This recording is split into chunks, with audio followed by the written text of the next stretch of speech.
Sawadee krap. Pomchu Will krap. Hey everybody, this is Will Manuel. I just returned back from a trip to Thailand. First time ever being there. I've been to other parts of Asia before, but this is actually the first time I've been to Thailand. And I wanted to share a few of my experiences with you guys. If you're maybe on your way to Thailand right now, or you have a trip in a couple weeks, or maybe you're in the airport getting ready to take a taxi and right into Bangkok, this video is for you. It's basically going to be set up as a top 10 do's, top 10 don'ts, because there's a lot of things that I didn't know when I first went. There's some things that you're going to read. Some of them are true, some of them are false, so hopefully I can dispel some of those myths and help enlighten you with some tips for your travel. First tip number one, we'll start off with do's, things that you do want to do when you're there. Number one, drink plenty of water. Make sure you drink a lot of water and make sure you stay hydrated, because no matter where you're gonna go, you're gonna be doing a lot of walking, you're gonna be doing a lot of exercising, maybe on a bike, you may be going up hills. There's a lot of moving parts there, so you want to make sure that you stay hydrated first and foremost. It's hot. We were just there a couple weeks ago. I'm recording this today, it's February 19th, but we were there a couple weeks ago, and it was in the 80s in some parts, and some parts even up reaching near 90s. So make sure that you stay very well hydrated. Your nutrition and health is overall when you go anywhere really, especially in Thailand, because you're going to be dealing with some weather issues. Bring probiotics. I will see if I can get you the name or put it in the description below, but bring some probiotics. The ones we took was one called Jarodophilus and another one called olive leaf extract. So those two are the only ones we took.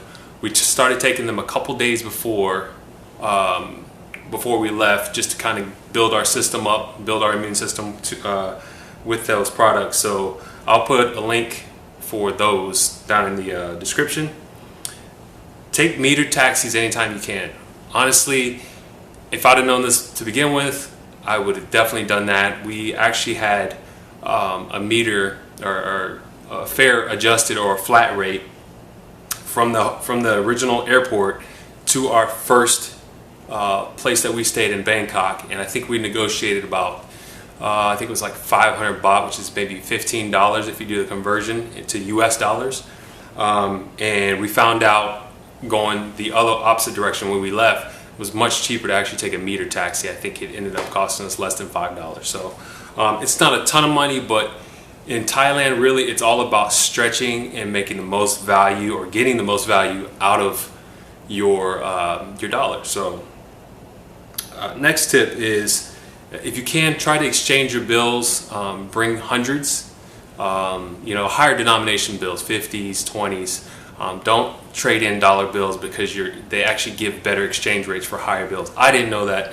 My girlfriend, who I traveled with, she had already known that, and I just was not sure. We didn't actually talk about it beforehand. But if you can, try to get a higher, get higher bills whenever you get cash out of the ATM or when you go to the bank, because that's really going to ultimately help you, because you're going to get a little bit more bang for your buck if you're trading in hundreds as opposed to one. So definitely do that.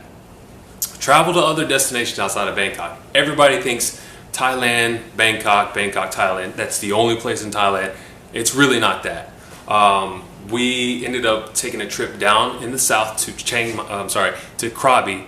Krabi was phenomenal. It's beautiful. A little bit more touristy than Bangkok in certain areas, but it was very relaxing, quiet, and that's the way we wanted to spend our birthdays. My birthday was the whole point of the trip was for my girlfriend's birthday and my birthday.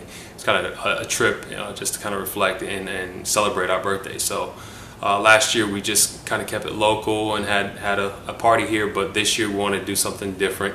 And a couple weeks before we left to Thailand, we really just decided that we wanted to go, and I threw it out there, and she was like, yeah. So shout out to her, by the way. She did an amazing job planning everything from I can't tell you how many moving parts. Between us, we took over 20 different flights, so we were all over the place. So back to my original point, travel to other destinations. Make sure that you go to Krabi if you can. That's the place where we went to. and then you also go to Chiang Mai, which is in the north.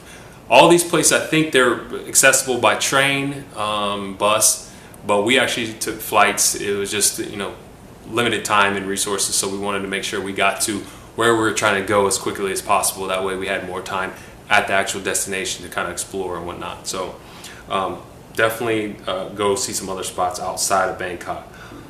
Get as many Thai massages as you can. I cannot stress to this point enough. If you have the opportunity to get some Thai massages or any kind of massage, they have aromatherapy massage, foot massage, etc., etc. But if you have the opportunity to actually do or get a Thai massage, at the time in certain areas it was as low as 180 baht. I think that's like $6 or something like that. In most areas it's about 250 baht. So anyways, no matter what, the bang for your buck, you're going to get one of the best massages you've ever gotten in your life, depending on where you live. I live in the States, but once you go over there and you get a Thai massage, you're going to want to make sure that you go back. And that was one of the regrets. One of the regrets that we had was that we didn't get enough massages while we were there. So try to get one every night. We were getting them right before we went to bed, so it was kind of a nice way after we've been walking around all day or traveling on the BTS, SkyTrain, seeing different points of interest. We actually, kind of took that time to reflect back on the day and just kind of detox and relax and felt a lot better right before we went to bed. So get your Thai massages. Don't miss out on that.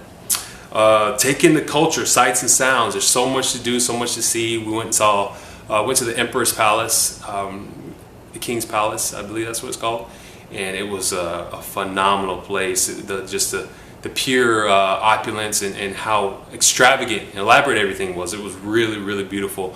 I have some pictures. I may flash them in and out of the video here, but definitely go do some sightseeing. Let's see.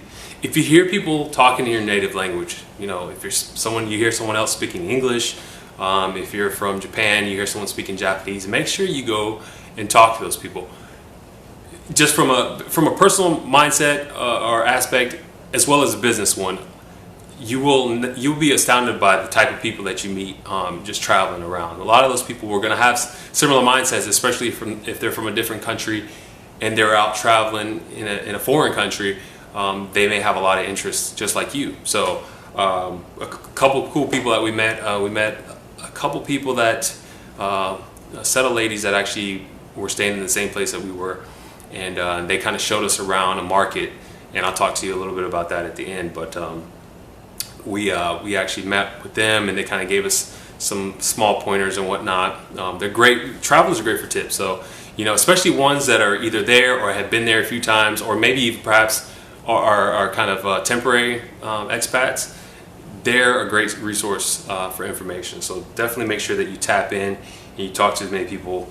We also met a lawyer that was a former representative of the Hells Angels, which just out of the blue. Real cool guy. I actually need to follow up with him. But another thing is, if you're into fashion or into just looking good or presentable yourself, make sure you go out and you get your suit and get your threads right. Because honestly, Thailand, they have, and it could be like this in other countries as well, but Thailand, I swear, this is like the best fitting jacket. This jacket I actually brought from Thailand. Give you some details. It's got some really good quality lining in it. It's very heavy duty. I didn't pick the most expensive fabric. This is probably more of a mid-range fabric, but it's a lot finer and nicer than what you find in a lot of places in the States. So also I didn't actually pick it up. I just found a seamstress who was able to make me about 10 to 12 different pocket squares out of Thai silk.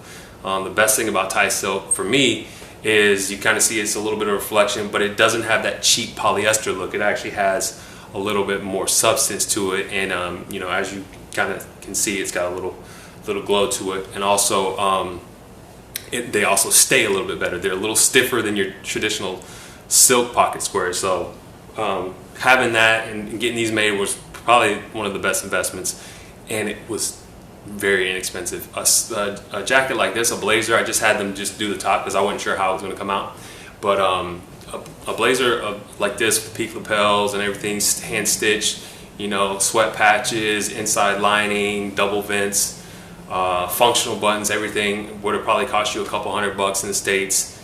It was less than half of that. So just to give you an idea, get your ties and whatnot made as well. That should be 10 approximately different tips. Don'ts. Let's get into the don'ts. Thailand is about respect and culture. That's the one thing I want to stress to you most. Don't say anything disrespectful about the king, the queen, the royal family. It's really like what your mother said as a kid. If you don't have anything nice to say, don't say it at all. Honestly, that's probably the best advice.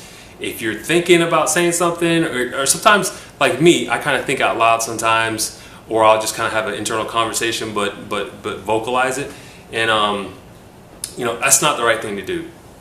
Just make sure that you respect their culture. Also respect Buddha there. They're very religious people, very homogenous, very religious people, but make sure that you respect them, and they'll respect you back. Honestly, if you're nice enough to them and you respect them. I've also heard that you bow as elderly people, or just like in the States, if you're on a train, you let an elderly person sit down, or kids, or women. That should just be a given, but you know, I want to reiterate that, you know, respect your elderlies, bow a little bit as you're walking past them, and make sure that you're just respectful of their culture, and don't be too loud. Whisper or talk very gently, especially when you're around temples and stuff like that. Just use your common sense, you'll be fine. Number 2, stay away from tuk-tuks. The first 1 or 2 times, do it, okay? Because tuk-tuks, and what I'm talking about, they're like little taxi cabs. They're very popular. You've probably seen them if you've done any research or looked at anything geared towards Thailand. They're very popular. So you definitely want to do it once or twice, because it's kind of like the open air experience. Imagine a scooter with 3 wheels, and you can sit multiple people in it. That's basically what a tuk-tuk is. In other places like the Philippines, they have them similar. They may be called something different, but definitely try one out for the first 1 or 2 times, or just if you're going to a very scenic area and you don't want to be confined in a cab, try it out. But otherwise, stick to metered taxis. You're going to get your best value that way, because the tuk-tuk drivers kind of name their price. There's no, you know, meter inside there, and a lot of times you're going to probably be paying 30-40% higher than what you would in a meter taxi. So when in doubt, take a meter taxi. Do your tuk-tuk right when you get into Thailand, you know, after you dump your bags off, of course, because you're not going to be able to fit them on a tuk-tuk. But whenever you're you know, at a destination and you want to kind of see some things around, take one, enjoy it. Just don't take them every day, because it will rack up on your bill. The last thing is, don't forget to bring and wear sunblock, number 1, and bug spray. You're going to be, especially if you're going in high season, Thailand, it's going to be very hot, very sunny. Make sure that you take plenty of sunblock, and make sure you take bug spray. I mean, you can get most of those items there. You don't have to bring them, but it's just so it's on your mind. If you're packing right now, throw it in the bag. Thank me later, because there are some mosquitoes out there. They're like the Starship Trooper mosquitoes, and they will get you, and you will know it, and you'll be itching for a while. So there's ants. It just depends. There's tons of stuff out there. So bring the bug spray, and of course the sun. You're definitely going to want to make sure that you're protected there. So if you found this video helpful at all, you know, go down, hit the like button, hit subscribe. I'm going to be posting a couple more videos, a few more videos, more travel I do in the future. I'll try to do a recap like this, top 10 do's and don'ts, and also, you know, any type of. I will be doing something on the Thai pocket squares, because I picked these up. I think they're fantastic, great value, and they're also very functional. So I'll be doing a video on that. So look for, if you subscribe, you'll get notifications for all that stuff. So without further ado, I hope you had a good time watching the videos. Khap kun krap. Thank you very much.